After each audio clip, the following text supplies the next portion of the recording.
Auf die Reise, Thomas ist übelst gut weggekommen hier auch. Der Björn ist gut Get down in the car, what can give it all? Bust it open hard, let me see you try. Get down in the get down in the car.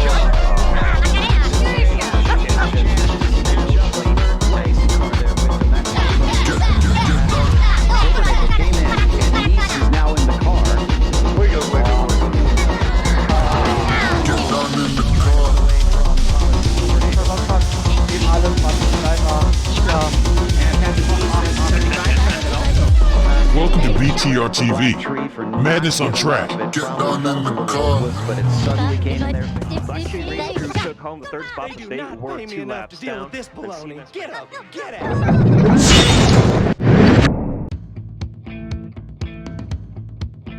Hallo liebe Simracing- und Rennsport-Fans und ein ganz besonderes herzliches Willkommen. Heute mal etwas ganz Besonderes.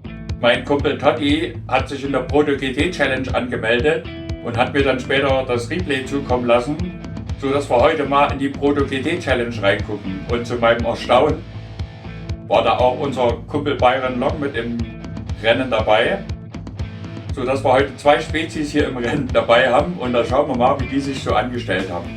Wir sind heute in Österreich auf dem Red Bull Ring zu Gast und da wünsche ich euch mal allen ganz viel Spaß.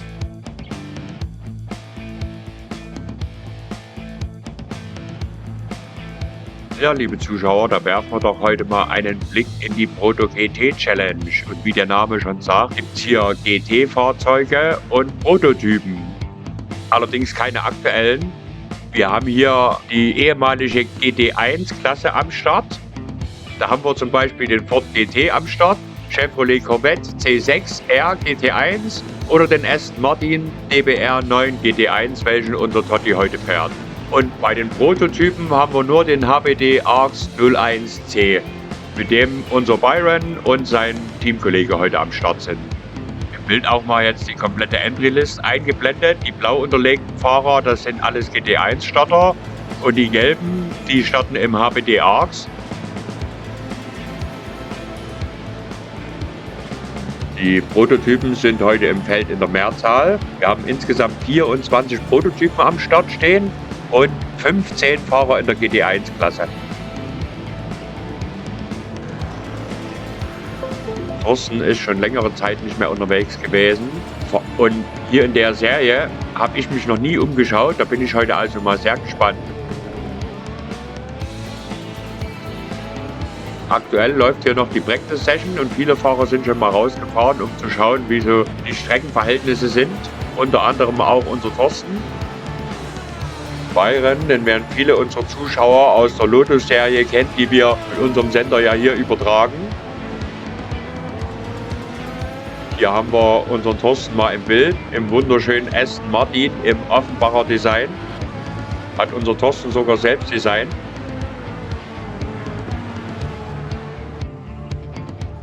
Die Qualifying Session ist im vollen Gange und Thorsten kommt hier auch das erste Mal Richtung Ziellinie. Da das hier ja ein Replay vom Thorsten ist, können wir leider nicht schauen, was die anderen Fahrer während der Qualifikation machen. Hier haben wir die erste Zeit mal. Thorsten P13, 1,27,915, gar nicht so schlecht.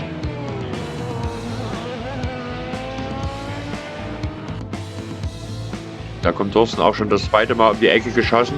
Für eine Zeitenverbesserung reicht es leider nicht. Es bleibt bei P13.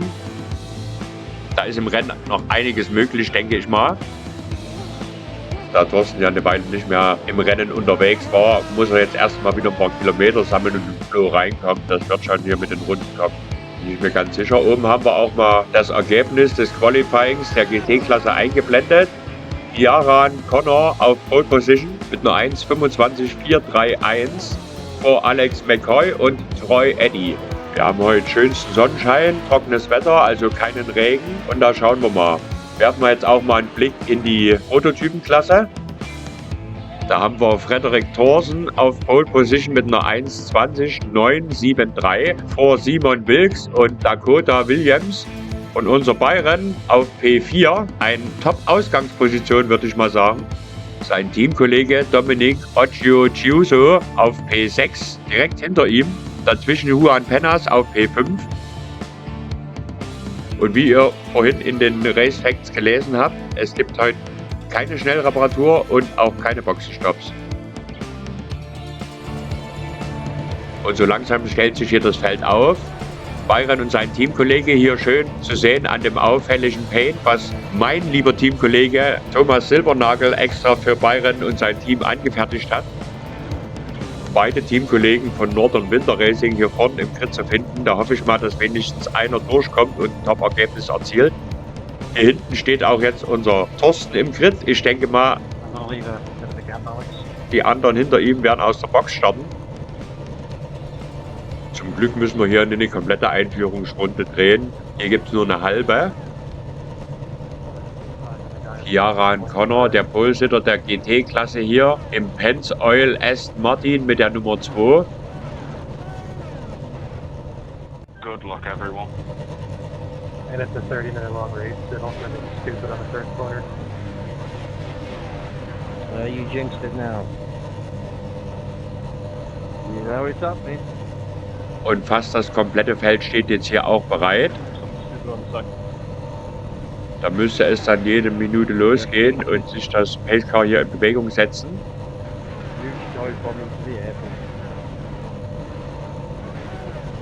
Beide Klassen haben einen Rundenunterschied von ungefähr 5 Sekunden. Schauen wir mal, wie schnell die Prototypen hier die GTE-Klasse eingeholt hat. Fast 40 Autos hier im Grid, das ist doch mal ein tolles Starterfeld, finde ich. Byron und sein Teamkollege ganz vorn dabei und Thorsten rollt das Feld von hinten auf. Und da hat sich das Pacecar auch schon in Bewegung gesetzt und das Feld macht sich ja auf die Reise. 23 Runden werden die HBDs ungefähr zurücklegen, das werden ein paar weniger für die GTE-Klasse sein. Frederik führt hier das gesamte Feld Richtung Startlinie. Und die GT-Fahrzeuge lassen ein bisschen Platz, was hier bei einem Multiclass-Rennen ja immer normal ist. Die letzte Kurve vor Start und Ziel und da wird es gleich losgehen. Green Flag und da geht es auch schon rund und sofort gibt hier Frederik Thorsen Gas und hat hier direkt gleich mal das gesamte Feld hier überrumpelt. Sofort einen kleinen Vorsprung auf Simon Wilkes, dahinter haben wir Dakota Williams. Juan Pennas konnte Byron überholen, der fährt hier mit seinem Teamkollegen gemeinsam um die Kurve. Dominik kämpft hier gegen Jason Ahrensberg, so wie es aussieht, kann er da aber noch mal vorn bleiben. Seite an Seite geht es hier die lange Gerade runter und auch die GT-Fahrzeuge starten jetzt in ihr Rennen. Allen voran Kiaran Connor vor Alex McCoy und Roy Eddy, Martin Waller auf P4 und hier gab es schon den ersten Unfall, da ist schon der erste gestrauchelt, da lag schon einer, konnte aber weiterfahren, so wie es aussieht. Thorsten schon 2 Plätze gut gemacht. Und unten im Replay nochmal schön zu sehen, Martin Waller auf P4 liegen, nimmt die Remuskurve ein bisschen eng und verliert sein Fahrzeug. Da waren auch die Reifen, schätze ich mal, noch kalt und kriegt sogar noch eine von hinten drauf. Und hier vorne an der Spitze hatte auch unser Polesitter mit kalten Reifen zu kämpfen und musste jetzt seine Führung an Simon Wilkes abgeben auf P3. Dahinter dann Dakota Williams, P4 Juan Pennas und unser Byron kann sich auf P5 behaupten. Ein Top-Start in das Rennen für unseren Byron. Vor ihm hier Juan Pennas mal im Bild und da hinten geht der nächste geradeaus. Das war hier in der ersten Runde allerdings nicht der einzige Zwischenfall. Wir hatten noch mehr. Die schauen wir uns jetzt mal an. Jens Göring hier nach schlechtem Start weit zurückgefallen, kommt hier nach der Remuskurve mit Stefan Parent aneinander, biegt dann ab hier in die Mauer. Schade. Ziemlich misslungener Start für Jens. Wir werden die Jungs jetzt hier in die zweite Runde gehen. Schauen wir uns gleich den nächsten Unfall an. David Griffin hier im HPD verliert hier sein Fahrzeug, Snap Oversteer in der Wirtkurve und rodelt hier einmal durchs Kiesbett. Zum Glück nirgendwo eingeschlagen, fällt aber ans Ende seiner Klasse zurück. Und weiter geht's. Und direkt vor ihm ist da auch Mark Oliver Lange abgebogen und der musste aber den Kontakt mit der Leitplanke hinnehmen. Hat es ja hier eine ganze Menge Zwischenfälle gegeben. Wir sehen es ja oben. Der nächste, der einen kurzen Abstecher Richtung Mauer gemacht hat. Und Totti macht hier einen Platz nach dem anderen gut, schnappt hier sich den nächsten Gegner. Er liegt inzwischen auf dem 9. Platz. Ein Top-Start vor ihm, Matthias Weimer. Den hat er auch noch im Blick. Und wir arbeiten den nächsten Unfall ab. Oh, da geht der nächste da hinten geradeaus. Nichts passiert. Auslaufzone ist groß genug. Und hier lag schon wieder einer. Die Unfälle reißen nicht ab. Alexandre Villaume und Ryan Brown liegen hier, aber wir schauen uns jetzt noch mal die anderen Unfälle an.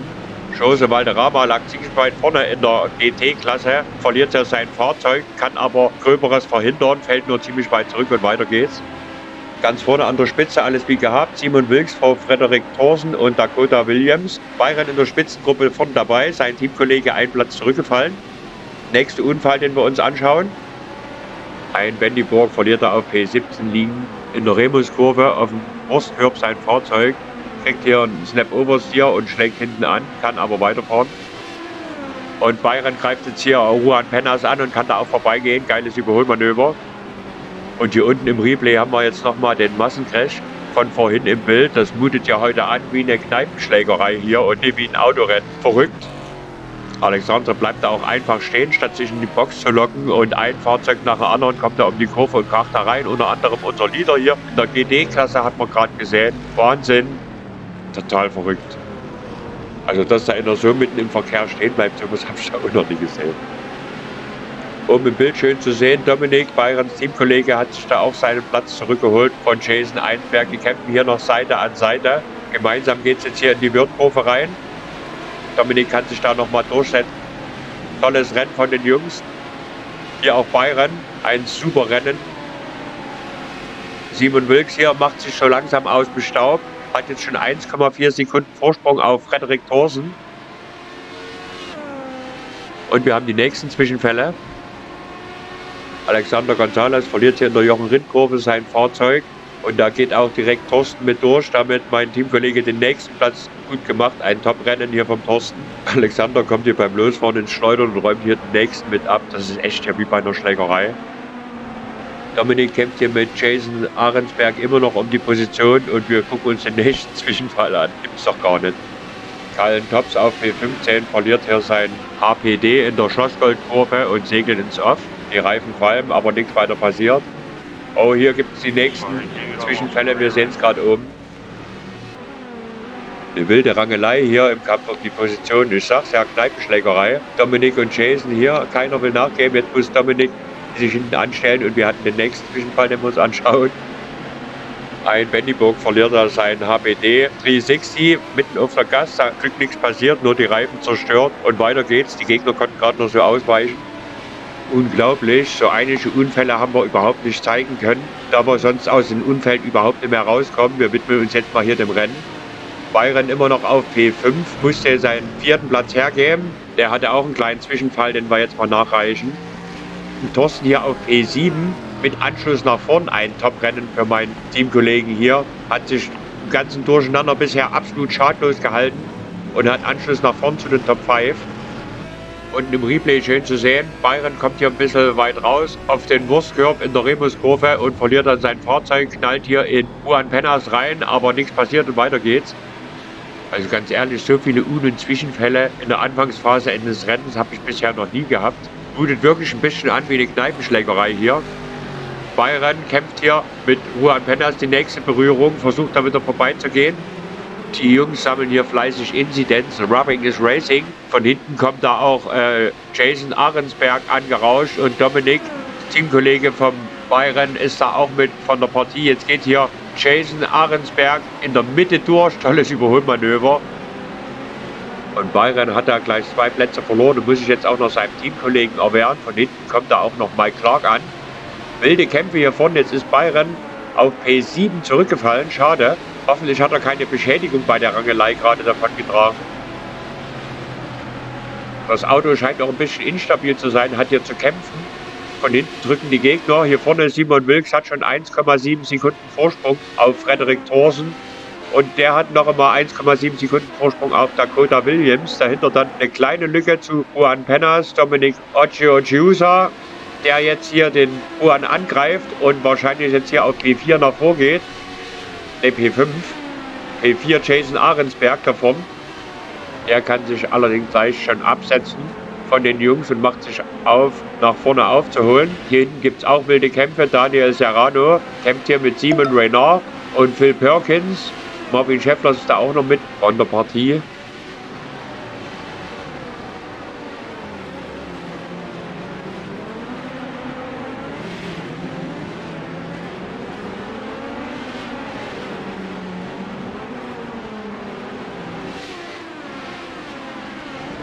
Hier haben wir mal den Leader in der GT-Klasse im Bild. Ciaran Connor hat inzwischen 4 Sekunden Vorsprung auf seinen Verfolger, auf Alex McCoy, der Troy Eddy im Schlepptau hat. 1 Sekunde dahinter dann auf P4 Adam King. Und auf P5 haben wir Matthias Weiner, der vom Thorsten verfolgt wird, der inzwischen auf P6 liegt. Ein mega geiles Rennen von unserem Thorsten, muss man einfach mal so sagen. Unser Thorsten, nach längerer Pause, hat er sich einfach mal so hier in das Auto gesetzt und ist hier in der Serie an den Start gegangen, rollt das Feld hier von hinten auf und hat schon mehr als die Hälfte des Feldes hinter sich gelassen. Absolute Sahne. Byron konnte inzwischen wieder einen Platz gut machen und hat jetzt hier sogar einen kleinen Vorsprung auf Mike Clark rausgeholt, weil Juan Pennas da sukzessive zurückfällt. Vielleicht hat er ja eine Beschädigung von den vielen Unfällen. Man sieht da auch, dass vorne die Frontstoßstange nicht mehr ganz so koscher ist, wird jetzt hier überholt von Daniel Serrano. Und da greift auch Simon Rayner an und von hinten kommt auch noch Phil Perkins und überholt ihn. Da wird wohl eine Beschädigung am Fahrzeug vorhanden sein. Er hat ja heute auch schon so den ein oder anderen Ellenbogencheck einstecken müssen. Nach dem anfänglichen Gerangel ist es jetzt hier ein kleines bisschen ruhiger geworden. Simon Wilkes bekommt von all dem Ganzen hier nichts mit, unser Gesamtleader, und kann seinen Vorsprung sukzessive ausbauen. Und unser Polesitter Frederik ist der Einzige, der hier halbwegs unserem Leader folgen kann. Byron und Dominik mussten nach diversen Gerangeleien auch schon abreißen lassen nach vorn. Trotzdem ist hier P5 und 6 ein Top-Ergebnis, wenn sie das heimbringen. Aber das Rennen ist noch lang. Wir befinden uns gerade mal in der 7.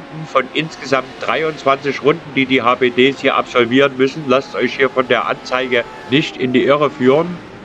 Und Thorsten greift jetzt hier seinen Gegner an, kämpft hier mit Matthias Weiner und geht da auch außenrum vorbei. Ein Top-Überholmanöver.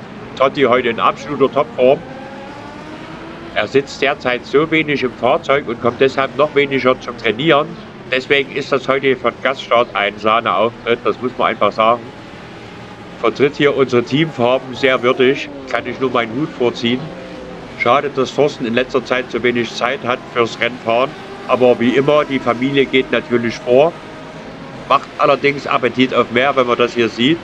Direkt vor dem Thorsten gab es einen Zwischenfall, den wir uns direkt nochmal anschauen. Mike Clark hier auf P7, verfolgt von einer ganzen Meute von Fahrzeugen. David Griffin auf P16 in der Proto-Wertung. Verliert erneut sein Fahrzeug, diesmal in der Rauchkurve. Auch hier ist die Auslaufzone groß genug. Nur ein bisschen Dreck eingesammelt und weiter geht's. Hat er auch gleich noch eine Position verloren. Während es hier im hinteren Mittelfeld richtig rund geht, haben wir Glenn Lawson mal auf P13. Hinter ihm David Schmidt, davor Verdo Thomas und Marvin Schefflers, die Plätze 11 bis 14. Ryan Brown hinten dran war am Anfang mit in einer der Unfälle verwickelt und liegt schon Runden zurück. Und wir sehen es oben in der Einblendung, Juan Pennas war da an der Box, um sein Fahrzeug zu reparieren und hat sich zu allem Überfluss beim Rausfahren eine Durchfahrtsstrafe eingesammelt, weil er zu schnell war. Sowas sollte eigentlich nicht vorkommen, kann aber in der Hektik des Gefechts immer mal passieren. Ist auch schon ein paar Mal unserem Tommy passiert, wie der aufmerksame Zuschauer sicher wissen wird. Und Thorsten hat jetzt seinen 6. Platz wieder herschenken müssen an Matthias Weiner. Der hat ein bisschen zu sehr seine Reifen beansprucht und muss jetzt erst einmal ein bisschen Piano machen. Ich denke mal, das ist auch ein bisschen auf mangelnde Rennerfahrung zurückzuführen. Nichtsdestotrotz schlägt sich unser Thorsten heute hier mega super, genauso wie Ciaran Connor. Eine schnelle Runde nach der anderen. Letzte Runde eine 1:25,948 gefahren. Eine halbe Sekunde schneller wie seine Gegner. Und hier gibt es immer noch den Kampf um Platz 2 zwischen Alex McCoy, Troy Eddy und Adam King. Alle drei ganz dicht beieinander.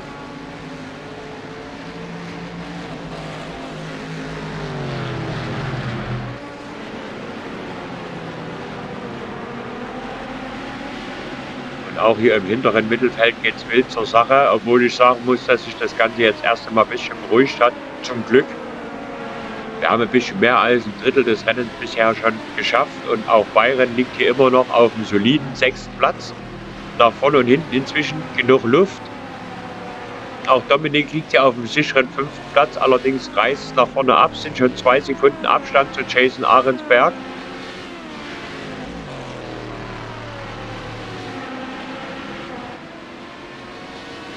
Und Marvin auf P13 bekommt jetzt hier richtig Druck von David.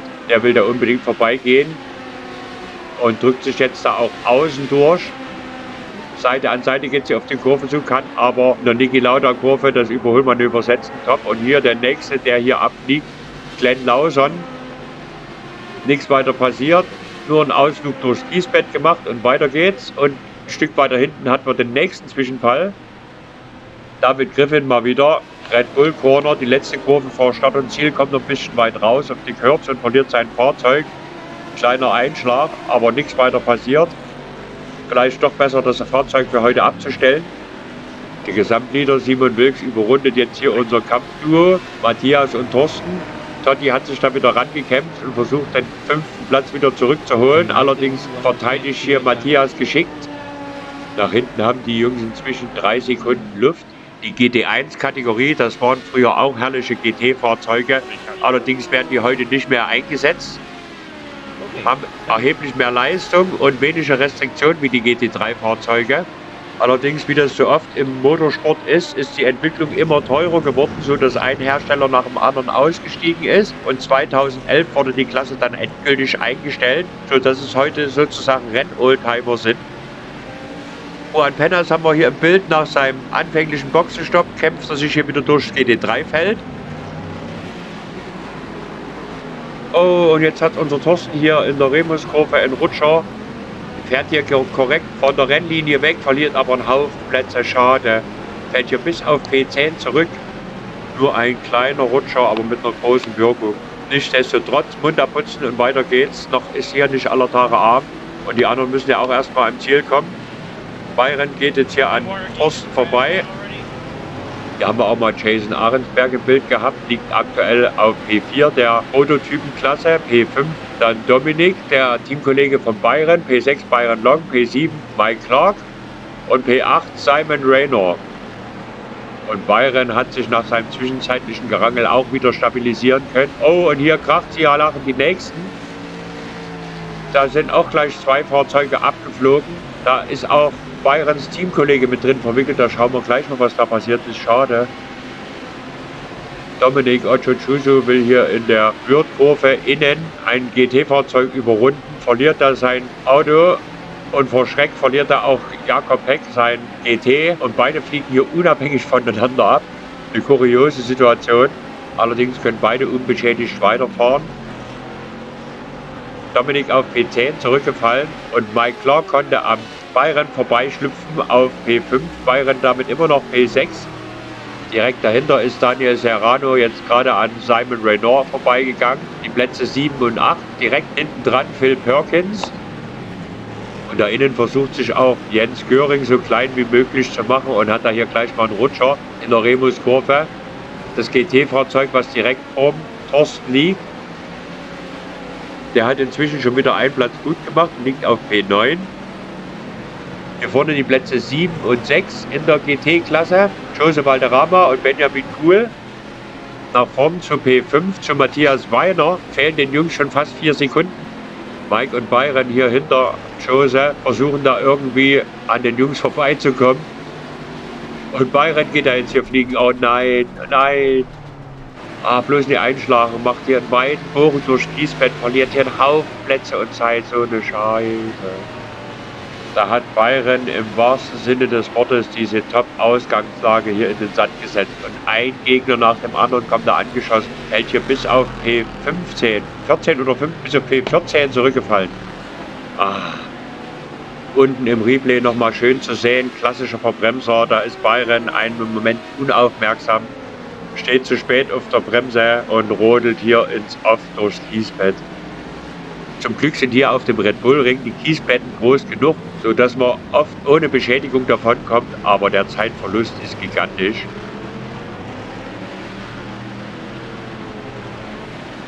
Völlig unbeeindruckt davon zieht Simon Wilks, unser Gesamtleader, seine Kreise. 4,4 Sekunden hat er inzwischen Vorsprung auf Frederik Thorsten, der aber auch hier ein Mega-Rennen fährt. Der wiederum 5,5 Sekunden Vorsprung auf Dakota Williams auf P3 und auf P4 haben wir dann Jason Ahrensberg.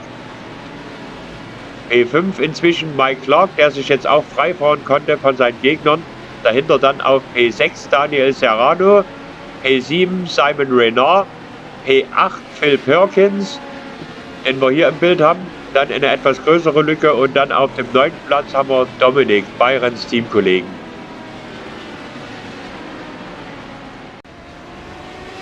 Thorsten holt so langsam auf und da steht einer mitten auf der Fahrbahn mit zerstörtem Fahrzeug. Benjamin Kuhl, oh, da müssen wir gleich mal schauen, was da passiert ist. Wir sehen es hier, da hat es einen gröberen Zwischenfall gegeben, blockt sich hier auch aus.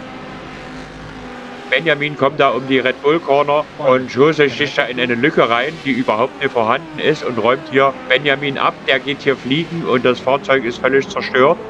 Ein harter Einschlag in die Boxenmauer. Wirklich wilde Rangeleien heute im Feld. Auch Byrons Teamkollege Dominik hatte da einen Zwischenfall, den wir uns nochmal anschauen müssen. Ist jetzt hinterm Byron zurückgefallen. Dominik fährt hier ganz normal in die Rauchkurve und kriegt hier plötzlich einen Snapper, hier mit einem Schlag ab ins Kiesbett und wühlt sich da durch, macht hier einen riesen Bogen und verliert eine Menge Plätze und Zeit, fühlt sich da irgendwie wieder raus und weiter geht's. Byron und sein Teamkollege hatten heute so einen guten Start in das Rennen und fallen jetzt immer mehr zurück. Wir haben beide ein bisschen Faden verloren, denke ich mal. Ganz anders hier vorne Frederik Thorsen und Simon Wilks, unser Gesamtleader. Und es gab den nächsten Zwischenfall im Hinterfeld, den wir uns jetzt mal anschauen sollten. Callan Tops hier auf P18, kommt hier auch in der Red Bull Kurve. Bisschen zu schnell angerauscht und verliert sein Fahrzeug.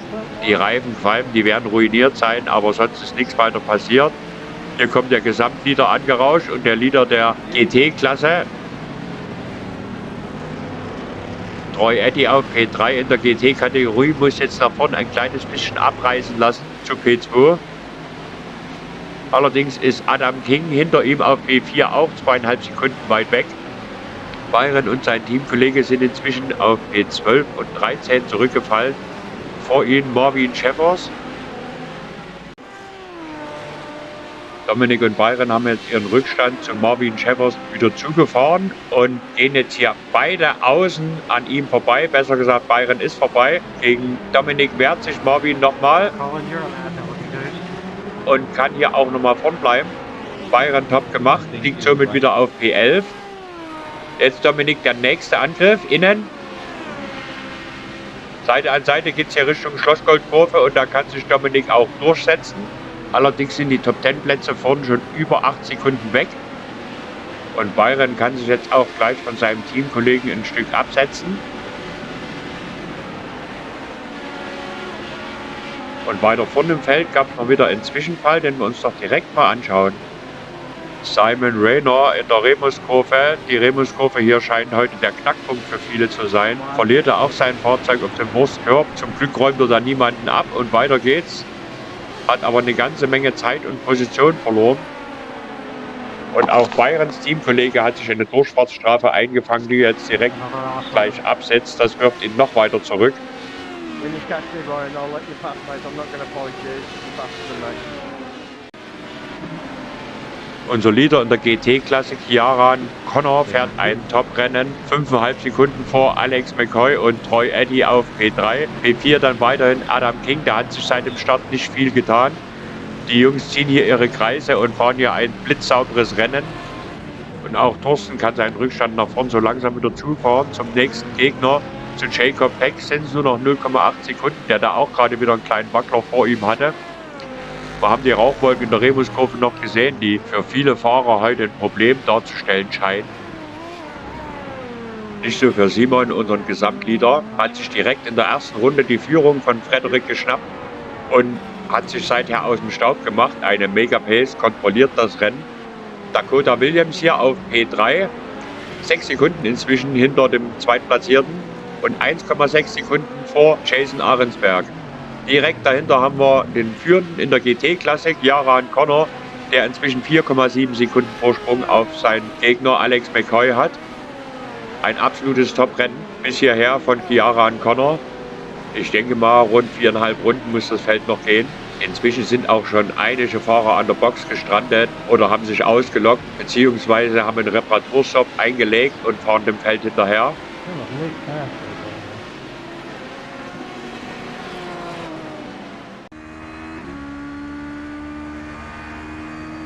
Hier fahren wir mal ein Stück mit unserem Leader mit. Simon im HBD läuft jetzt gerade auf unseren Thorsten auf, der hier vor ihm auf dem 8. Platz in der GT-Wertung liegt. Die HBD-Prototypen, das sind eigentlich LMP2s aus der IMSA, die so in der Form ab 2007 unterwegs waren. Eigentlich ist es gar kein Honda, sondern ein Courage mit dem Honda-Motor, denn Honda hat damals einfach ein paar Courage-Chassis gekauft und ihren Motor reingepflanzt. Es ist ein Prototyp nach dem alten LMP2-Reglement.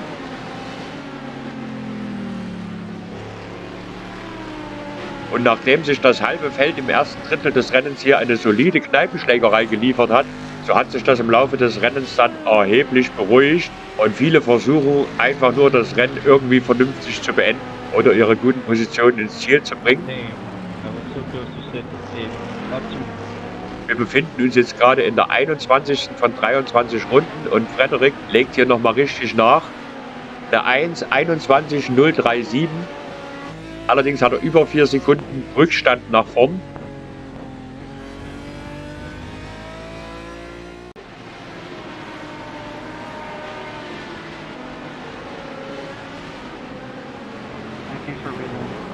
Runde 22 und wie von mir vermutet, schafft es Frederik nicht mehr, die enorme Lücke nach vorne zuzufahren. Byron hier liegt auf einem soliden 11. Platz, nach vorne und hinten reichlich Luft. Sein Teamkollege musste einen Zwangsstopp einlegen und liegt auf P16. Sehr, sehr schade. Beide hatten heute die Pace, um in die Top 5 reinzufahren. Haben es beide durch eigene Fehler leider vergeigt. Sie haben es ja bald geschafft. Die Ziellinie ist nicht mehr weit. Simon Wilks wird jetzt gleich die letzte Runde eröffnen. Direkt vor ihm liegt Marc-Oliver Lange im grünen LMP2, der in der Startrunde einen Zwischenfall hatte und trotzdem versucht, das Rennen hier noch vernünftig nach Hause zu bringen auf P21. Und Simon eröffnet jetzt hier die letzte Runde, White Flag.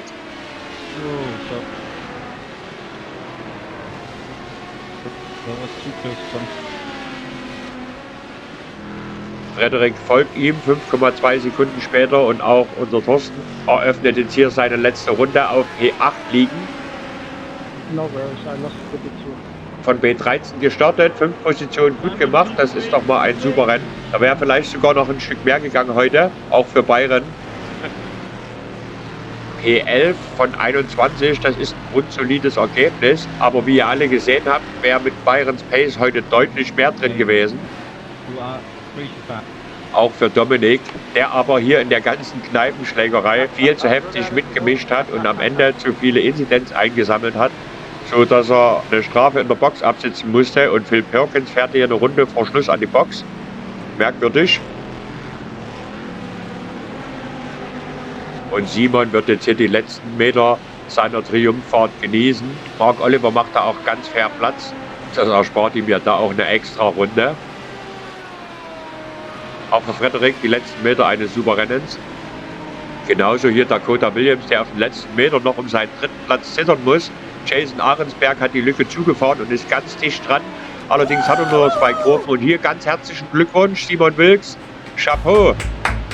Mega Rennen, was er hier mit der schnellsten Runde des bisherigen Rennens abschließt. Top. Aber auch einen ganz herzlichen Glückwunsch an den Rest des Podiums. Dakota Williams konnte seinen 3. Platz vor Jason Ahrensberg halten. Oh nein, und wir sehen es hier, Byron hat hier in der letzten Runde sein Inzidenzkonto voll gemacht, kann aber die Durchfahrtsstrafe ja nicht mehr absitzen, kriegt deshalb eine Zeitstrafe und wird hier schon zurückgestuft auf P16. So kurz vor Ende des Rennens, das ist echt schade. Das tut mir wirklich leid, schmeißt hier in der letzten Runde das solide Ergebnis noch weg. Doch jetzt erstmal hier herzlichen Glückwunsch an Chiara Connor, den Sieger in der GT-Klasse, gefolgt von Alex McCoy und Troy Eddy. Einen ganz, ganz herzlichen Glückwunsch nochmal an das Podium hier. Top-Rennen für alle.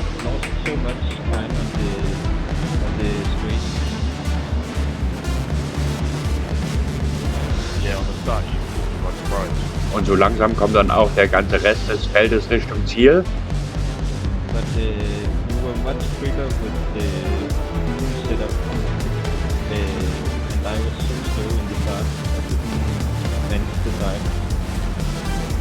Und während sich Thorsten hier nochmal im Kiesbett umguckt, haben wir oben jetzt mal das Gesamtergebnis der Prototyp-Klasse eingeblendet. Das der GT-Klasse folgt dann auf dem Fuße. Sehr, sehr schade, dass unser Byron dieses relativ solide Ergebnis in der letzten Runde noch weggefeuert hat. Würde ich mal sagen, freuen wir uns auf die Sunday Grand Prix Series am Wochenende und hoffen, dass der Byron ein Stück besser abschneidet.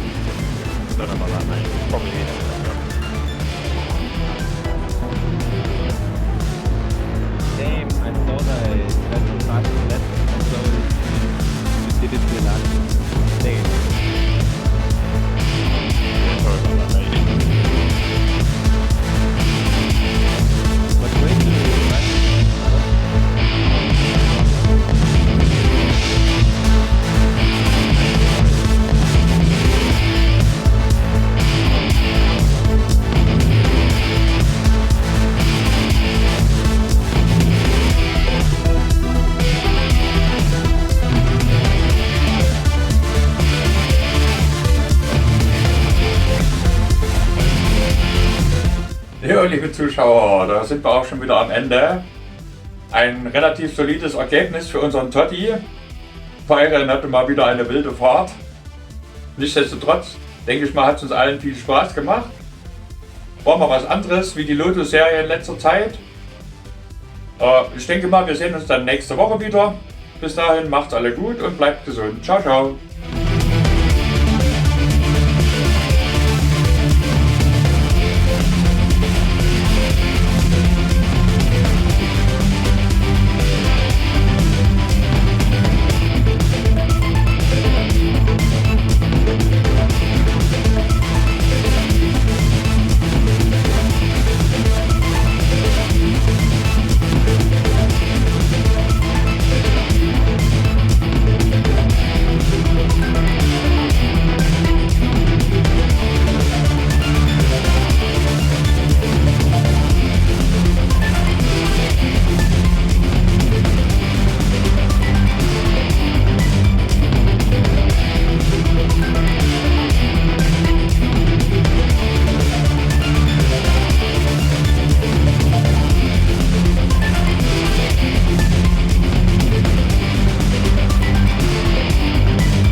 Rennfahren verfälscht auf die Dauer die Perspektive der Wirklichkeit. Und so entsteht im Bewusstsein allmählich eine Welt des Irrealen. Und die Fakten des Lebens bekommen eine ganz andere Bedeutung. Gefühl, Vernunft, alle menschlichen Probleme nehmen dann andere Dimensionen an, so wie es bei Rauschgiftsüchtigen der Fall ist. Von diesem Moment an hat das Leben nur noch den einen Sinn, Rennen zu fahren. Auch wenn man weiß, dass man früher oder später sterben muss. Weil dann ein Widerstand nicht mehr möglich ist. Gegen diesen masochistischen Drang der Selbstzerstörung.